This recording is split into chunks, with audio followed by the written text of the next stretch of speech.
হয়তো বা কিছু সময়ের জন্য পরিবেশ শান্ত থাকতে পারে। নাগাটো ফ্লাইং রাইজেন কুনাইয়ের মাধ্যমে নারুটোর সাথে কন্ট্যাক্ট করতেই যাচ্ছিল, তখনই শিবাকু তেনসির ব্যারিয়ার প্রাইভেশনের সঙ্গে ফেটে যায় এবং সেটার মধ্যে থেকে ইন্দ্রা সুসানো ট্রু ফর্মে বেরিয়ে আসতেছিল। নাগাটো অবাক হয়ে যেয়ে বলে যে এত বেশি ক্ষমতা। নাগাটো আবারও হ্যান্ড সাইন বানায় আশপাশে সমুদ্র এক্সপ্লোশন ট্যাগ দিয়ে ভরে গেছিল, এক একটা ফোটা এক্সপ্লোশন ট্যাগের তৈরি ছিল।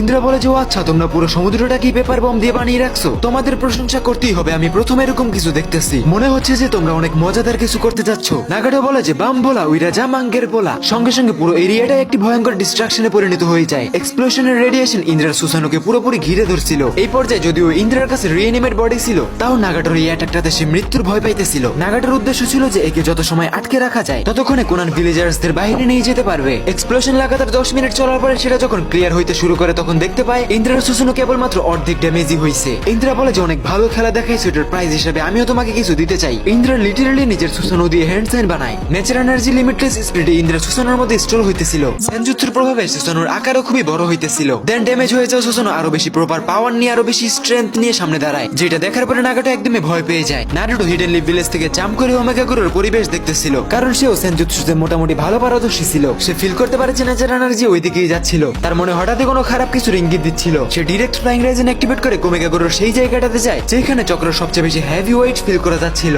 কিন্তু সে যাইতে যাইতে অনেক বেশি দেরি করে ফেলছিল। নাগাটো শরীর পানের নিচে ডুবে যাইতেছিল। এইটা দেখার পরে নারুটো লাইটিং স্পিডে নাগাটোকে যে ওইখান থেকে তুলে। নারুটো দেখে যে নাগাটো অনেক বেশি ইনজার্ড এবং তার ডান চোখ কেউ একজন তুলে নিছে। নারুটো সঙ্গে সঙ্গে একটি শ্যাডো ক্লোন বানিয়ে কোনানের সাথে কন্ট্যাক্ট করে এবং নারুটো নাগাটোর ইনজার্ড শরীরকে নিয়ে কোনাহার দিকে যেতে থাকে লেডি সুনাডের কাছে তার দ্রুত ট্রিটমেন্ট করানোর জন্য। রাস্তার মধ্যে হঠাৎই নাগাটোর জ্ঞান ফিরে এবং সে এক চোখ দিয়ে নারুটোর দিকে তাকিয়ে বলে যে আমাকে মাফ করে দিও, আমি তোমার বিশ্বাস রাখতে পারি নাই। নারুটো আক্ষেপময় চেহারা নিয়ে ওর দিকে তাকিয়ে বলে যে কি হয়েছে ওইখানে, আমাকে বলো। এই দুনিয়ায় এমন কে চলে আসলো যে ওর পেইনকে হাত দিতে পারে? নাগাটো ইন্দ্রার সাথে ফাইট হওয়া শেষ সিনটা মনে করতে করতে বলে যে পারফেক্ট সুসানোকে মেটিওরে কনভার্ট করে ট্রু সুসানো অ্যাক্টিভেট করে এবং এত বেশি ন্যাচার এনার্জি টানতে পারে যে লাইক এ গড, যার কারণে তার সুসানো আরো অনেক অনেক বেশি পাওয়ারফুল হয়ে গেছিল এবং একটি ভয়ঙ্কর রূপ ধারণ করে সেজ সুসানো অ্যারো আর্ট এবং পুরো ন্যাচার এনার্জিটাকে তার ওয়েপেন্সের মধ্যে রিলোড করে। সেই ওয়েপেন্সের দৃশ্য এবং লীলহানশিকে এতটাই পাওয়ারফুল ছিল যে যেটা দেখি আমার রূপ কেঁপে উঠছিল। সেই ইন্দ্রা অ্যারো দিয়ে সে আমার উপরে ডিরেক্টলি অ্যাটাক করে দেয়। আমি আমার শেষ সর্বোচ্চ নিঃশ্বাস সর্বোচ্চ শক্তি দিয়ে সিংরাত তেনসি ব্যবহার করে সেই তীর লক্ষ্য পরিবর্তন করতে পারি, কিন্তু ওইটা রেডিয়েশনে আমি এতটা বেশি ইনজার্ড হয়ে গেছি।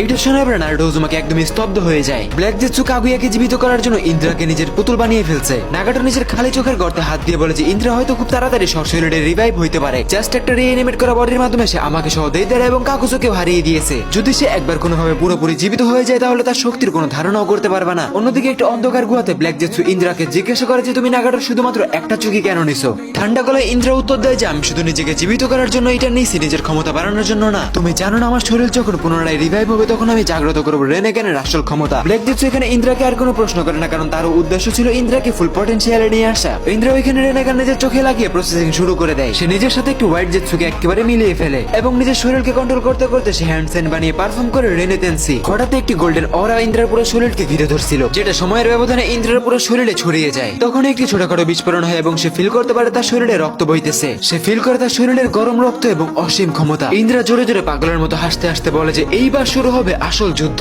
রিভাইভিং প্রসেস এখানে একদমই ফুললি কমপ্লিট হয়ে যায়। এইখানে এই কার্যক্রমটি শেষ হওয়ার পরে তার পরবর্তী ধাপ থাকে রেনেগানকে জাগ্রত করা। ওই সময় নারুটো ওরোচিমারুর ল্যাবে থেকে প্রত্যেককে জানিয়ে দেয় যে ব্ল্যাক জেটসু কাবুটোর মাধ্যমে ইন্দ্রাকে জীবিত করে ফেলছে। যেটা শোনা মাত্রই প্রত্যেকের চেহারায় আতঙ্কের ছাপ ক্লিয়ার দেখা যাচ্ছিল। ইন্দ্রা এমন একটি পার্সন যাকে এক সময়ের ওয়ারিয়ার গড মানা হইতো। সাসকে কিছুক্ষণ চিন্তা করার পরে নারুটোকে বলেছে নারুটো তোমার অনেক সাবধানে থাকতে হবে, কারণ ব্ল্যাক জেটসু যে কোনো সময় ইন্দ্রাকে নিয়ে নাইন টেলসকে ধরার জন্য আসতে পারে। নারুটো স্মাইল করে বলে যে হ্যাঁ আমি জানি সিচুয়েশন কন্ট্রোলের বাইরে চলে গেছে, কিন্তু আমাদের হাল ছাড়াটা একদমই ঠিক হবে না। কুরোমা বলে যে নারুটো ইন্দ্রাকে তুমি হালকাই নিও না, ইন্দ্রাই সেই ব্যক্তি যে আশুরার সাথে উপর দিয়ে কয়েকবার যুদ্ধ করছে এবং নিজের ফুল